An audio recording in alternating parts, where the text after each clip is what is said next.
Hello student, नमस्कार। आज की इस नई वीडियो में आप सभी का स्वागत है। आज हम लोग बात करने वाले हैं यूपी बोर्ड द्वारा जारी किया रसायन विज्ञान का हल सहित मॉडल पेपर। आज मैं आपको इस वीडियो में पूरा लाइव बताने वाला हूं दोस्तों। आइए देखते हैं दोस्तों।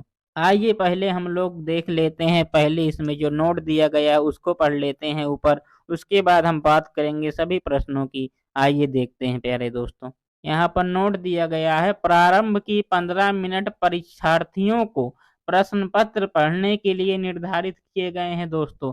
और समय सीमा है 3 घंटे 15 मिनट की। और पूर्णांक दिया गया है 70।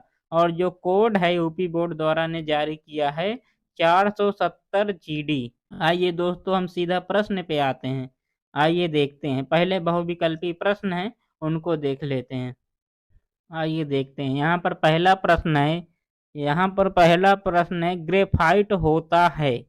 इसमें का राइट आंसर होगा ऑप्शन नंबर बी, ग्रेफाइट धात्विक होता है।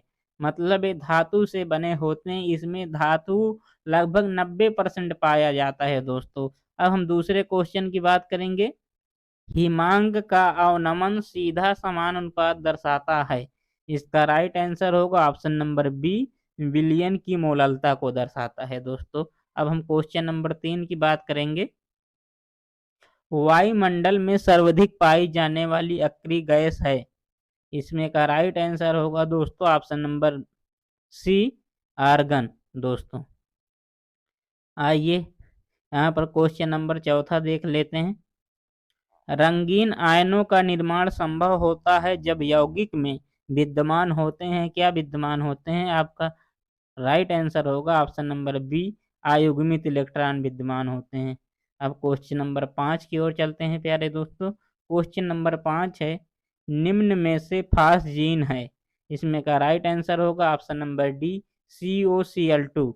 फास्जीन का फार्मूला होता है। और दोस्तों फास्फीन का जो फार्मूला होता है प्यारे दोस्तों, फास्फीन का फार्मूला होता है PH3। मगर इसमें क्या पूछा गया है, निम्न में से फास्जीन क्या है, COCl2 होता है दोस्तों। अब हम लोगों ने बहुविकल्पी प्रश्न की बात कर चुके हैं। अब बात करेंगे अति लघुत्तरी प्रश्न की दोस्तों। आइए देखते हैं अति लघुत्तरी प्रश्न का पहला प्रश्न।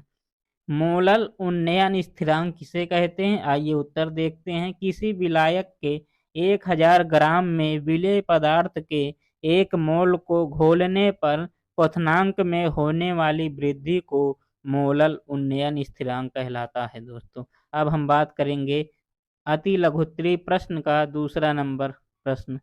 रेडान की खोज किसने किया था और इसका उपयोग किस रोग के उपचार में किया जाता है? रेडान की खोज सन 1902 ईस्वी में डार्न ने रेडियम के रेडियो एक्टिव से किया था। क्वेश्चन नंबर 3 देख लेते हैं दोस्तों। क्वेश्चन नंबर 3 है, कारण सहित स्पष्ट कीजिए कि हीलियम उत्कृष्ट गैसों में सबसे अधिक निष्क्रिय है। आइए उत्तर देख लेते हैं। हीलियम से रेडान की ओर जाने पर आयनन ऊर्जा का मान घटता है। इसलिए हीलियम की आयनन ऊर्जा सभी उत्कृष्ट तत्वों में सर्वाधिक है। इसमें से इलेक्ट्रॉन निष्कासित करना बहुत कठिन होता है। इस कारण यह कहा जाता है कि हीलियम उत्कृष्ट गैसों में सबसे अधिक निष्क्रिय होता है। अब बात करेंगे क्वेश्चन नंबर 4 की। संक्रमण तत्व क्या होता है? इनके चुंबकीय और उत्प्रेरकी गुण को समझाइए। आइए उत्तर देख लेते हैं। वे तत्व जिनमें अंतिम इलेक्ट्रॉन बाह्यतम कोश से पहले कोश अर्थात N-D उपकोश में भरा जाता है, डी ब्लॉक के तत्व कहलाते हैं। और नीचे दिया गया एक शर्त है, इनके गुण एस तथा पी ब्लॉक के तत्वों के मध्यवर्ती होने के कारण इन्हें संक्रमण तत्व कहा जाता है। क्वेश्चन नंबर 5 की बात करेंगे। क्वेश्चन नंबर 5 है, संक्रमण तत्व की 4 विशेषताओं को लिखिए। आइए देखते हैं। यहाँ पर पहली विशेषता है, यह संकर आयन बनाते हैं। दूसरा है, यह रंगीन लवण बनाते हैं। तीसरा है, यह अनुचुंबकीय गुण तथा उत्प्रेरक गुण दर्शाते हैं। अब हम लोग बात करेंगे दोस्तों, हम लोगों ने बात कर चुका है बहुविकल्पी प्रश्न की और अति लघुत्तरी प्रश्न की। अब बात करेंगे लघुत्तरी प्रश्न की दोस्तों। आइए बात करते हैं लघुत्तरी प्रश्न का। क्वेश्चन नंबर पहला, लैंथेनाइड तत्वों के 2 उदाहरण दीजिए तथा इनके प्रमुख उपयोग लिखिए। आइए पहले हम 2 उदाहरण देख लेते हैं, फिर इनको उपयोग देखेंगे। देखिए लैंथेनाइड तत्व के 2 उदाहरण है। पहला है, इसका परमाणु क्रमांक है 57 और तत्व है लैंथेनम और प्रतीक है La। दूसरा है 58 और तत्व है सीरियम और इसका प्रतीक है Ce। अब हम बात करेंगे लैंथेनाइड के उपयोग। आइए देखते हैं। पहला उपयोग है, इनका उपयोग कार्बन आर्क लाइट बनाने में किया जाता है। दूसरा है, इनका उपयोग मिश्र धातु बनाने में किया जाता है। अब क्वेश्चन नंबर दूसरे की बात करेंगे प्यारे दोस्तों। किण्वन विधि किसे कहते हैं तथा इस प्रक्रिया के अनुकूल परिस्थितियों क्या होती हैं? अब बात कर लेते हैं उत्तर की। आइए देखते हैं। जटिल कार्बनिक यौगिक का अणुजीवों द्वारा सरल यौगिकों में अपघटन की प्रक्रिया किण्वन कहलाती है। अब बात करेंगे और आगे देखते हैं, इस प्रक्रिया के लिए अनुकूल परिस्थितियां क्या होती हैं। अब बात करेंगे परिस्थितियां क्या होती हैं।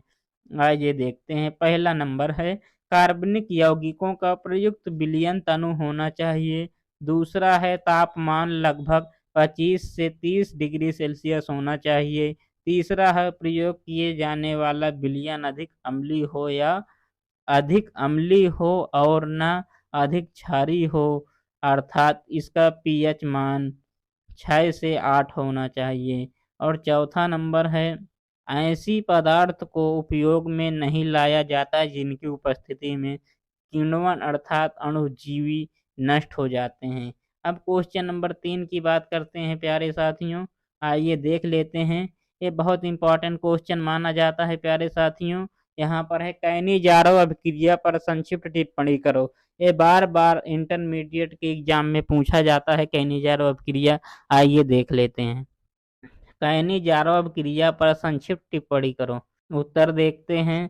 वह एल्डिहाइड जिनमें अल्फा हाइड्रोजन नहीं होता है और कास्टिक क्षारों के सांद्र विलयन के साथ अभिक्रिया करके कार्बोक्सिल अम्ल का सोडियम या पोटेशियम के लवण देते हैं, कैनिजारो अभिक्रिया कहलाते हैं।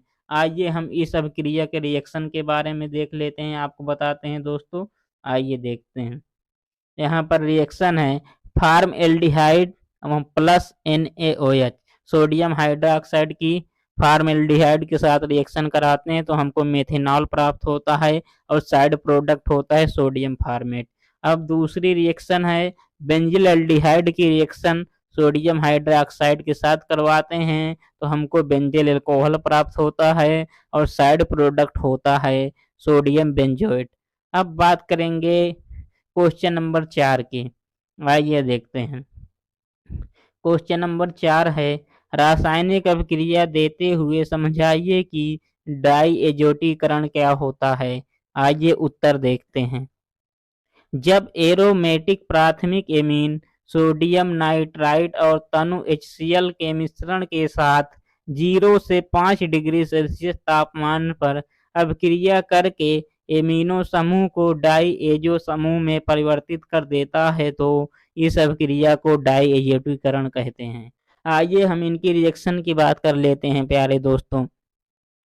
Aniline plus sodium di nitrite plus HCl के साथ रिएक्शन कराने पर हमको प्राप्त होता है बेंजीन डाई एजोनियम क्लोराइड और साइड प्रोडक्ट है हमारे, यहाँ पर साइड प्रोडक्ट हैं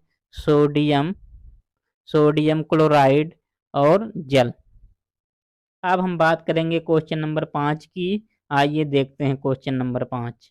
राउल्ट का वाष्प दाब अवनमन नियम लिखिए तथा इसकी सीमा को बताइए। अब हम बात करेंगे उत्तर की। आइए देखते हैं। राउल्ट का वाष्प दाब अवनमन नियम। उत्तर देखते हैं। किसी विलयन की वाष्प दाब का अपेक्षिक अवनमन विलेय पदार्थ के मोल प्रभाज के बराबर होता है, जिसे राउल्ट का नियम कहते हैं। राउल्ट का वाष्प दाब अवनमन नियम की सीमा। आइए देखते हैं। यहाँ पर पहला है राउल्ट का नियम केवल अवाष्पशील पदार्थों के विलयन के ऊपर लागू होता है। दूसरा है वैद्युत अपघट्ट के विलयन के ऊपर इस नियम को लागू नहीं करते हैं दोस्तों।